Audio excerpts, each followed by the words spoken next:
Vem cá, faz sentido para você? Qual é o propósito disso tudo?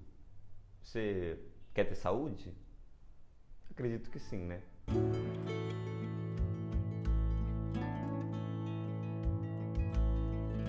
Então, amigo, vamos trocar uma ideia? Hoje em dia, a gente já sabe que a espiritualidade, ela influencia nos aspectos de saúde.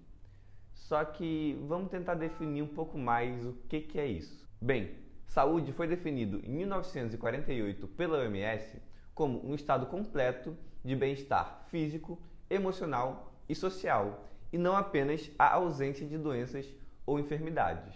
Desde lá, a gente já teve algumas mudanças, e a gente tem hoje uma nova definição de 1998, falando que saúde é um estado dinâmico de completo bem-estar físico, social, mental e espiritual, e não apenas a ausência de enfermidades ou de doenças.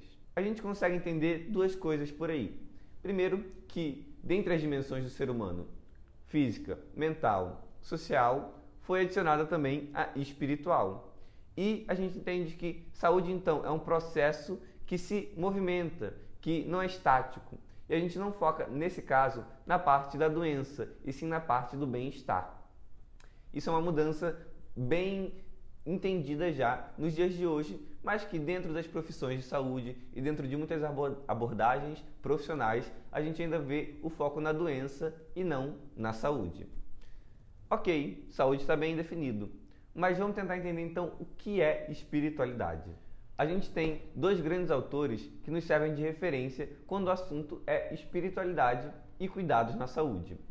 E os dois têm definições de espiritualidade que a gente pode trazer aqui para tentar entender um pouco mais sobre essa questão. A primeira é a nossa amiga doutora Cristina Puchalski. Para ela, a espiritualidade é o aspecto da humanidade que se refere à maneira com que os indivíduos buscam e expressam significado e propósito, e também a maneira com que eles vivenciam a sua conectividade ao momento, a si mesmos, aos outros, à natureza e ao sagrado ou significado que dá à existência. E a gente tem nosso segundo amigo, que é o Dr. Harold Kahneman, que para ele, espiritualidade é a busca pessoal pelo entendimento de respostas a questões sobre a vida, seu significado e as relações com o sagrado ou o transcendente, que pode ou não estar relacionado à proposta de uma determinada religião. Aqui a gente tem três importantes palavras que movem o conceito da espiritualidade, que é sentido, propósito e conexão. Como que a gente se relaciona com o sentido que a gente dá para a vida, qual é o propósito do nosso diário viver e o que no nosso cotidiano nos conecta ao que é importante e que dá significado para a nossa existência. Ok, conceito bem estabelecido. Vamos tentar avançar um pouquinho mais? Como é que a gente conecta isso então, a espiritualidade, com os cuidados da saúde? Ainda falando da doutora Cristina Puchalski, ela também tem um conceito importante, que é o conceito de healer.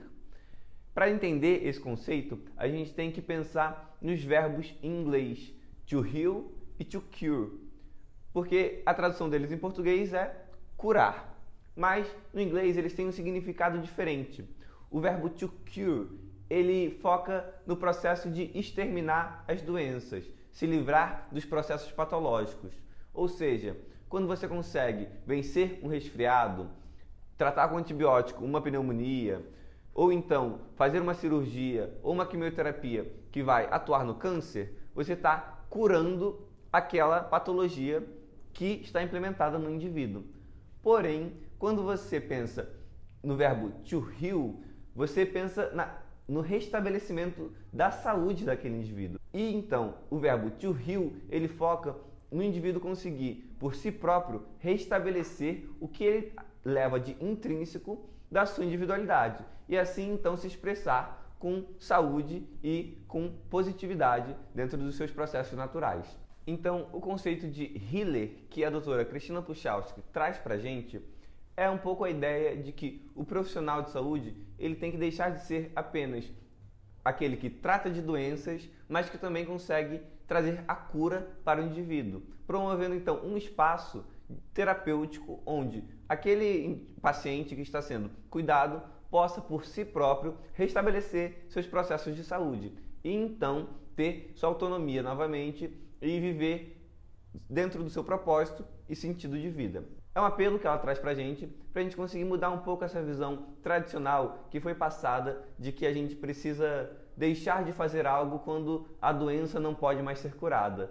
E mostrando assim que sempre há o que fazer, porque sempre vai ter um indivíduo para encontrar dentro de si a cura. E aí eu consigo trazer também mais dois grandes amigos nossos, que um deles é o Dr. Viktor Frankl, inclusive vou deixar aqui um livro dele nas referências para servir de estudo para vocês, o livro Em Busca de Sentido.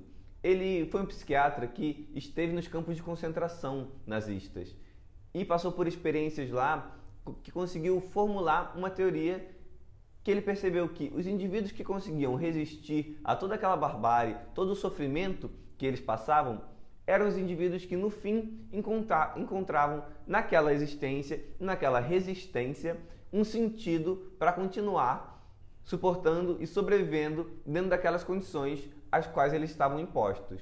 A partir dessa teoria, ele criou a logoterapia, que é a terapêutica voltada para o sentido de vida, que hoje em dia está amplamente difundida dentro do campo da psicologia e que dentro desse livro ele fala um pouco dessas histórias e consegue dar uma abordagem inicial do que seria essa abordagem da logoterapia.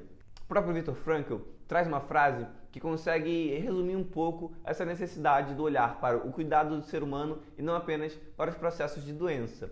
Ele diz que o homem ele não é destruído pelo sofrimento, e sim, ele é destruído pelo sofrimento que não encontra um sentido para seguir. E ainda, um pouco nessa ideia do cuidado e da necessidade de olhar para o ser humano, eu trago aqui uma outra grande amiga, que é a Cicely Saunders, uma das precursoras dos cuidados paliativos, com uma frase muito famosa, que ela diz que o sofrimento humano só é intolerável quando ninguém o cuida. Ok, então percebemos que a gente tem que abordar o cuidado do ser humano de uma forma mais integral, pautando todas as suas 4 dimensões e individualizando sempre a abordagem para cada indivíduo. Mas por que a gente tem que abordar a espiritualidade dentro do cuidado da saúde? Bem, vamos começar devagar. O mais importante e o que trouxe uma relevância muito grande para os estudos em espiritualidade, se a gente for ver nos últimos 20, 30 anos, nesse site de busca, o PubMed, que é um dos principais sites de literatura médica mundial, quando a gente busca espiritualidade e saúde e os artigos que relacionam esses dois conceitos, a gente vê que, a partir da década de 90, houve um crescimento exponencial dos artigos que abordavam essa temática. Então a gente começou a ver um interesse muito grande dentro da medicina, dentro do campo da saúde, pela dimensão espiritual do ser humano. E com essas evidências, elas nos trouxeram alguns dados bem importantes. Quando a gente fala diretamente de aspectos de saúde, a gente vê que os indivíduos que praticam atividades espirituais ou religiosas com afinco, ou seja, com uma frequência maior, eles têm menores índices de mortalidade, ou seja, têm uma expectativa de vida maior, morrem menos de doenças crônicas e também o sofrimento que eles têm durante essas doenças é menor quando comparado com pessoas que não têm práticas espirituais. Isso já tem alguns mecanismos estudados que comprovam e mostram os caminhos dessas associações.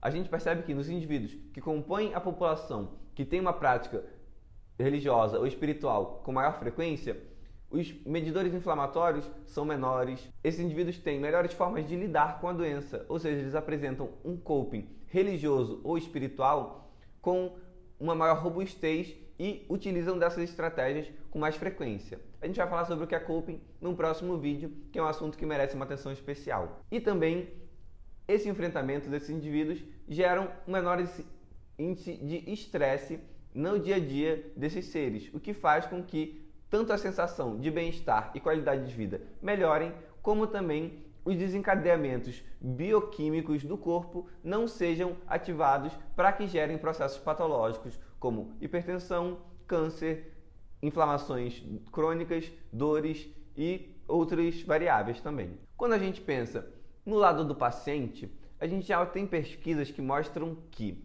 65% dos pacientes falam que gostariam que seu profissional de saúde abordasse essas questões dentro dos consultórios. E apenas 10% relatam que alguma vez já foi perguntado a respeito de suas crenças religiosas ou espirituais. 66% desses pacientes acreditam que, se a espiritualidade fosse indagada dentro de um consultório, a relação médico-paciente iria melhorar, ou seja, ele iria confiar mais no tratamento que aquele profissional está proporcionando ao indivíduo. Isso é uma coisa muito importante porque a espiritualidade dentro do cuidado da saúde, ela está intrinsecamente ligada com melhores taxas de adesão ao tratamento proposto. E a gente sabe que adesão ao tratamento é um dos grandes problemas da prática profissional clínica, porque muitas das vezes o tratamento eficaz ele apenas não é aceito pelo indivíduo porque não há uma relação médico-paciente de confiança. Assim, toda a tecnologia desenvolvida de medicamentos e de intervenções, por vezes falha no processo de comunicação. Esses pacientes querem ser indagados e, quando são indagados, falam que têm um maior conforto e uma confiança. Então, por que não fazer, né? E outro dado importante também dessa pesquisa é que 50% dos pacientes que não acham importante a espiritualidade ou religiosidade, não trazem como práticas intrínsecas do seu ser, acham que também seria positivo se o médico abordasse isso. Para os profissionais, é importante que ele aborde a questão da espiritualidade do seu paciente para conseguir entender o indivíduo como um todo. Muitas das vezes, as visões e crenças que o paciente tem vai influenciar em como que ele enxerga essa doença, como que ele conduz seu processo de saúde e como ele se relaciona com o profissional que está ali à sua frente. É muito importante para isso a gente se basear nessa visão para a tomada de decisões, para que a gente saiba indicar os tratamentos adequados para cada caso que se apresenta na nossa frente. Outra coisa muito importante é que muitas das vezes os problemas que são trazidos pelos pacientes, eles passam pelas necessidades espirituais. Muitas vezes as angústias, as queixas espirituais, que são assuntos que serão tratados mais à frente também, fazem parte do problema principal que causa o processo de saúde daquele doente. Então, às vezes, não adianta você tratar uma hipertensão apenas com hipertensivos, quando a causa da hipertensão é uma mágoa, é um receio, é muitas vezes um conflito que aquele indivíduo está tendo com relação ao seu sagrado. Outro dado importante também é que esses indivíduos que têm maiores frequências de práticas espirituais ou religiosas, quando passam por algum trauma, seja ele um trauma cirúrgico ou de algum procedimento, traumas de experiências de vida ou até mesmo processos patológicos de doença, eles têm um restabelecimento da saúde de forma mais rápida e conseguem restabelecer um estado de equilíbrio com maior rapidez e prontidão com o enfrentamento do seu organismo e dos seus processos cognitivos comportamentais. Então fica evidente que a abordagem da espiritualidade, ela passa pelo cuidado integral do ser humano, ou seja, o profissional precisa abranger todas as características e as 4 dimensões da expressão que aquele indivíduo tem na sua composição. E com isso, existem algumas estratégias que a própria doutora Cristina Puchalski fala que seria a presença compassiva, ou seja, ele se colocar diante daquele indivíduo com amorosidade e disponível para, a partir das suas ferramentas teóricas e emocionais, conseguir fornecer ao outro um cuidado e um conforto dentro de cada situação. E também, junto com a presença compassiva, existe o conceito de escuta ativa, que é muito pouco praticado pelos profissionais, principalmente no meio médico. Existe um dado que fala que, geralmente, os médicos demoram 16 segundos para interromper o paciente dentro de uma consulta. E a escuta ativa propõe exatamente o profissional se colocar diante daquele indivíduo disposto a receber e a escutar, prestando atenção e vendo quais aspectos que surgem, que podem ser importantes para o direcionamento da terapêutica, para que o indivíduo seja escutado e assim tenha suas questões e suas queixas resolvidas com uma maior proporção do que quando o profissional tenta moldar dentro de uma lógica paternalista qual seria a melhor condução para aquele caso, sendo que muitas vezes ele nem sabe sobre o que realmente se trata o caso que está diante dele. Então, o profissional ele tem que entender que, a partir do momento que ele entra em contato com esses dados, cuidar da dimensão espiritual deixa de ser uma opção, uma escolha ou um capricho e passa, na verdade, a ser uma responsabilidade ética que o profissional tem que assumir, porque todo esse cuidado ele é baseado em evidências. Então, assim como a gente tem que escolher o melhor medicamento através de estudos de eficácia, a gente tem que também estar disposto a lidar com a melhor forma de tratar o outro ser a partir das evidências que temos disponíveis. E hoje em dia já tem diretrizes, já tem guidelines, já temos muitos meios pelos quais a gente consegue guiar nossa prática clínica para então conseguir cuidar do ser humano e não apenas tratar de uma doença que se expressou dentro daquele indivíduo. O conteúdo desse vídeo foi baseado no artigo da doutora Cristina Puchalski, The Role of Spirituality in Healthcare. E também eu vou deixar aqui uma indicação do livro do Dr. Harold Kernighan, Espiritualidade no Cuidado com o Paciente. Por quê, quando, como e o que. Para vocês poderem aprofundar um pouquinho na temática e depois voltar com mais algumas dúvidas para a gente seguir nossa caminhada. Se você achou esse conteúdo relevante, dá uma curtida, se inscreve aqui no canal, manda para alguém que você acha que pode se interessar e daqui a pouco eu volto com alguns outros temas para a gente estar aqui trocando essa ideia.